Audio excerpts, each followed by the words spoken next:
الحمدللہ رب العالمین والصلاة والسلام علی سید الانبیاء والمرسلین اما بعد فاعوذ باللہ من الشیطان الرجیم بسم اللہ الرحمن الرحیم۔ میرے تمام دیکھنے اور سننے والوں کو حکیم میاں محمد عثمان عطاری کی جانب سے السلام علیکم ورحمۃ اللہ وبرکاتہ۔ امید ہے کہ آپ سب خیریت سے ہوں گے۔ اللہ رب العالمین آپ سب کو شاد و آباد رکھے، خوش رکھے۔ آئیے سب سے پہلے سنتے ہیں برکت کے لیے درود پاک کی فضیلت۔ اللہ کے آخری نبی حضور خاتم النبیین صلی اللہ تعالیٰ علیہ وآلہ وسلم نے ارشاد فرمایا، اول الناس بیوم القیامت اکثرہم علیہ صلاۃ۔ فرمایا کل قیامت کے دن میرے قریب ترین وہ شخص ہوگا جس نے مجھ پر کثرت کے ساتھ درود پاک پڑھے ہوں گے۔ تو آپ بھی پڑھ لیجئے، صلو علی الحبیب صلی اللہ تعالیٰ علی محمد صلی اللہ تعالیٰ علیہ وآلہ وصحبہ وبارک وسلم۔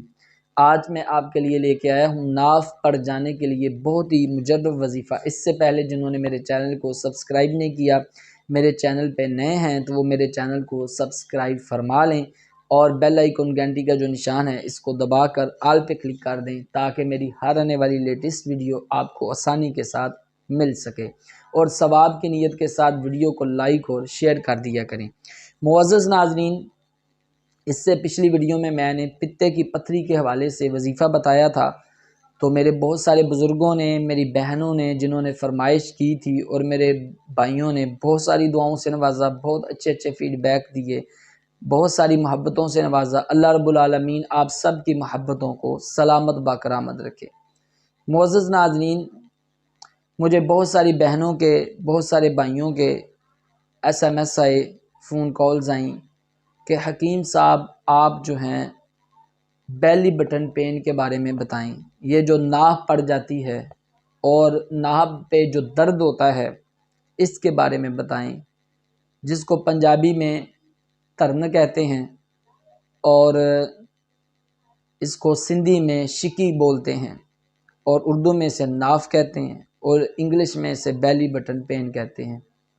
تو یہ میں نے باتیں اس لیے کی کہ بہت سارے دوست مجھے سندھی بھائی سننے والے ہیں کراچی سے، اور بہت سارے انڈیا سے بھی سننے والے ہیں، تو بعض اوقات مجھے کہتے ہیں کہ حکیم صاحب آپ اردو بولتے ہیں تو بعض الفاظ اردو کے ہمیں سمجھ نہیں آتے، آپ ہندی میں بول دیا کریں۔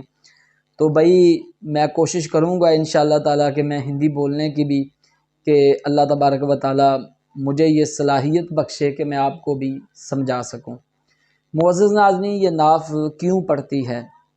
یہ نعت اسی وقت پڑتی ہے کہ جب ہمارے جسم میں خشکی اور تری جمع ہو جاتی ہے، خشکی زیادہ ہوتی ہے اور تری جو ہے کم ہو جاتی ہے۔ مثال کے طور پر خشکی جو ہے یہ 75% ہوتی ہے اور اس کے ساتھ جو تری ہے وہ تقریباً کوئی 25% ہوتی ہے، اور یہ مسئلہ شوگر کی مستقل طور پر ادویات کھانے سے بھی ہو جاتا ہے، اور یا پھر میرے بھائی جو جنسی ادویات استعمال کرتے ہیں وہ زیادہ کھانے سے بھی یہ مسئلہ ہو جاتا ہے جب کسی کو مزاج کا پتہ نہیں ہوتا۔ کیونکہ ایسا ہوتا ہے کہ دوا لینے والے دوا لے لیتے ہیں، نہ دوا دینے والے کو پتہ ہوتا ہے کہ دوا کا مزاج کیا ہے، اور نہ دوا کھانے والے کو پتہ ہوتا ہے کہ دوا کا مزاج کیا ہوتا ہے۔ اسی لیے میں آپ کی خدمت میں عرض کرتا رہتا ہوں کہ آپ اپنی کسی بھی بیماری کے لیے جب آپ میڈیسن لیں تو آپ ایک اچھے طبیب سے لیں جو آپ کے مزاج کو سمجھنے والا ہو، جو آپ کو پرہیز بتانے والا ہو۔ کیونکہ حکیم صاحب رحمۃ اللہ تعالیٰ علیہ فرماتے ہیں کہ جب تم دوا کے ساتھ پرہیز نہیں کرتے تو تم اپنے طبیب کی قابلیت کو مٹی میں ملا دیتے ہو، خاک میں ملا دیتے ہو، اس دوائی کا کوئی فائدہ نہیں ہوتا۔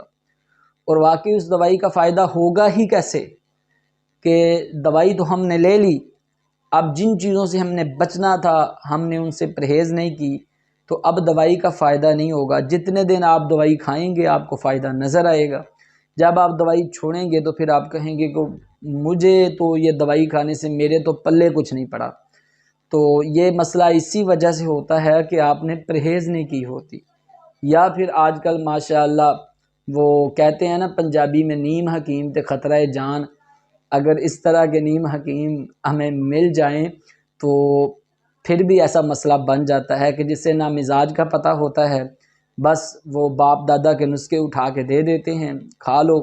جب کھاتے ہیں تو پھر کیا ہوتا ہے آپ بہتر جانتے ہیں۔ اب میں آپ کو 9th کلاس کی وہ بے وقوف حکیم کی میں بات آپ کو کیا سناؤں، آپ پہلے ہی جانتے ہوں گے، تو بات طویل ہو جائے گی۔ تو آپ ایسی چیزوں کا خیال رکھیں۔ یہ ناف پڑتی کیوں ہے؟ یہ اس وجہ سے پڑتی ہے جب ہمارا جگر جو ہے یہ ٹھیک طریقے سے کام نہیں کرتا، سست ہو جاتا ہے۔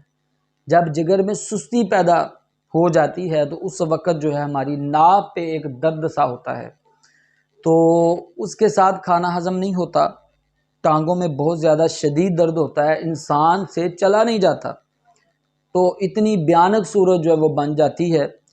تو اس کے لیے میں آپ کو جو وظیفہ بتانے والا ہوں یہ ہمارے باپ دادا کا وظیفہ ہے۔ اب آپ بولیں گے کہ ہمیں تو کہتے ہیں کہ باپ دادا کے نسخے استعمال نہ کرو، بھئی نسخے اور چیز ہیں، اللہ کی کلام اور چیز ہوتی ہے، اور یہ جو وظائف ہوتے ہیں اگر ان میں بزرگوں کی نظر ہو نا تو پھر اللہ تبارک و تعالیٰ بڑی جلدی کرم فرما دیتا ہے۔ آپ نے کرنا کیا ہے، آپ نے ایک صاف شفاف کپڑا سفید کلر کا لے لینا ہے یا پھر کوئی بھی کلر کا ہو۔ آپ نے صبح نماز فجر پڑھنی ہے۔ صبح نماز فجر پڑھنے کے بعد آپ نے اس سفید کپڑے پر آپ نے اول درود پاک کے ساتھ سورۃ الفاتحہ اور سورۃ البقرہ الف لام میم سے لے کے اولئک علی ھدی من ربہم واولئک ھم المفلحون تک، اس کے بعد آپ نے 1 مرتبہ آیت الکرسی اور اس کے بعد آپ نے 3 مرتبہ سورۃ الاخلاص، اور اس کے بعد آپ نے درود پاک پڑھ لینا ہے۔ آپ نے 1 مرتبہ پڑھ کے آپ نے اس کپڑے پہ ایک گانٹھ دے دینی ہے، اور دے کر اس کے بعد آپ اپنی ناف پہ پھونک مار لیں، یا یہ دم آپ کسی اور سے کروا لیں جو اچھا قرآن پاک پڑھنے والا ہو۔ اسی طرح آپ 7 ٹائمز 7 مرتبہ آپ یہ دم کریں، انشاءاللہ عز و جل 3 دن کے اندر زیادہ تو 3 دن لگتے ہیں، یا آپ 1 ہفتہ کر لیں، آپ کی جس طرح کی بھی ناف ہوگی اللہ کے کرم سے وہ بالکل ختم ہو جائے گی۔ اور آپ کو بتاتا چلوں کہ جب آپ نے کپڑے پہ گانٹھیں لگا دینی ہیں اس کے بعد آپ کوشش کریں کہ رات کو سوتے وقت اس کپڑے کو آپ اپنے پیٹ پہ باندھ لیں، اور صبح جب اٹھیں تو آپ وہ گانٹھیں کھول لیں اور نئی آپ لگا لیں۔ انشاءاللہ ایسے جب آپ 3-4 دن کریں گے تو آپ کی یہ ناف کے جتنے مسائل ہیں سارے ختم ہو جائیں گے۔ اپنی خوراک کا خیال رکھیں، خشک چیزیں جو ہیں وہ استعمال نہ کریں، آپ گرم چیزیں استعمال کریں، لیکن یہ بھی آپ کو اسی وقت فائدہ دیں گی جب آپ کا معدہ جو ہے وہ صحیح ہوگا، تو آپ فوری اپنے کسی طبیب کے ساتھ رابطہ کریں۔ امید ہے کہ آپ کو آج کی ویڈیو بہت اچھی لگی ہوگی۔ کمنٹ باکس میں اپنی اچھی رائے کا اظہار ضرور کیجیے گا، اس کے ساتھ ہماری حوصلہ افزائی ہوتی ہے۔ اپنا بہت سارا خیال رکھیے گا، اپنی دعاؤں میں یاد رکھیے گا۔ انشاءاللہ عز و جل پھر ملیں گے ایک اچھی ویڈیو میں ایک بہت ہی پیارے وظیفے کے ساتھ، تب تک کے لیے میں آپ سے اجازت چاہتا ہوں۔ اللہ حافظ۔